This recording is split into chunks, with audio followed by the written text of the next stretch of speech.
വർക്കല നിയോജക മണ്ഡലത്തിലെ ഇടതുപക്ഷ സ്ഥാനാർത്ഥി അഡ്വക്കേറ്റ് വി ജോയിയുടെ തിരഞ്ഞെടുപ്പ് കൺവെൻഷൻ CPM സംസ്ഥാന സെക്രട്ടറി MV ഗോവിന്ദനാണ് ഉദ്ഘാടനം ചെയ്തത്. ഈ നിയമസഭാ തിരഞ്ഞെടുപ്പിലും കോൺഗ്രസും BJPയും തമ്മിൽ അന്തർധാരയുണ്ടെന്ന് അദ്ദേഹം പറഞ്ഞു. ലോകോത്തര വളർച്ചയാണ് കേരളം ലക്ഷ്യമിടുന്നത്. ഇതിനായി ഇടതുപക്ഷ സർക്കാർ മൂന്നാം ടേമിലേക്കുള്ള യാത്രയിലാണെന്നും MV ഗോവിന്ദൻ പറഞ്ഞു. മൂന്നാം ടേമിലേക്കുള്ള യാത്രയെപ്പറ്റിയാണ് നമ്മൾ ഈ തിരഞ്ഞെടുപ്പിൻ്റെ ഭാഗമായിട്ട് ജനങ്ങളോട് പറയുന്നത്.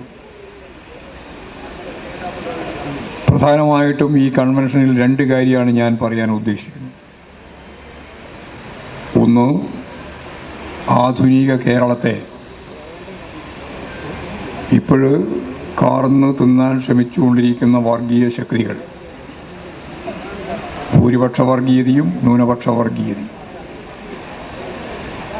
കേന്ദ്രത്തിൻ്റെ ഭരണ സംവിധാനം കൂടി ഉപയോഗിച്ച് കോടാനുകോടി ഉറുപ്പിക ചെലവഴിച്ച് RSSൻ്റെ നേതൃത്വത്തിലുള്ള സംഘപരിവാർ വിഭാഗം ഈ കേരളത്തിൽ അതിശക്തിയായ രീതിയിലുള്ള പ്രവർത്തനം സംഘടിപ്പിച്ചു വരികയാണ്. മതധ്രുവീകരണവും വർഗീയ ശക്തികൾക്ക് അവരുടെ മുദ്രാവാക്യങ്ങൾ, അവരുടെ നിലപാടുകൾ ജനങ്ങളിൽ അടിച്ചേൽപ്പിക്കുന്നതിന് വേണ്ടിയുള്ള ഐഡൻറ്റിറ്റി പൊളിറ്റിക്സ് ഉൾപ്പെടെ ഉപയോഗപ്പെടുത്തിയ പ്രവർത്തനങ്ങളാണ് നടന്നു വരുന്നത്. ലോകത്തെവിടെയും ഇല്ലാത്ത രീതിയിൽ അഭ്യസ്തവിദ്യരായ യുവതി യുവാക്കളുടെ എണ്ണം ഏറ്റവും കൂടുതലുള്ള നാട് കേരളമാണ്. ഇപ്പോഴും അഭ്യസ്തവിദ്യരായ എല്ലാ വലിയ പ്രമാണിമാരുടെ മക്കളൊക്കെ ഉണ്ട് ഇന്ത്യയുടെ എല്ലാ ഭാഗത്തും, ശരിയാണ്.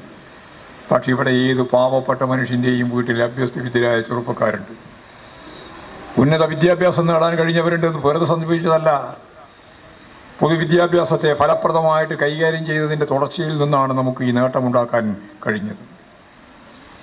വികസന പ്രക്രിയയ്ക്ക് ചുക്കാൻ പിടിച്ച സഖാവ് ജോയിയെ ഭൂരിപക്ഷത്തോടുകൂടി നിങ്ങൾ വിജയിപ്പിക്കുമെന്നുള്ള പ്രതീക്ഷയോടുകൂടി നിങ്ങളെല്ലാം അഭിവാദ്യം ചെയ്തുകൊണ്ട്, നിങ്ങളെല്ലാം സമ്മതത്തോടെ ഈ കൺവെൻഷൻ ഔപചാരികമായി ഉദ്ഘാടനം ചെയ്തതായിട്ട് അറിയിച്ചുകൊണ്ട് ഞാൻ എൻ്റെ വാക്കുകൾ ഉപസംഹരിക്കുകയാണ്. CPM ജില്ലാ കമ്മിറ്റി അംഗം S. ഷാജഹാൻ അധ്യക്ഷനായിരുന്നു.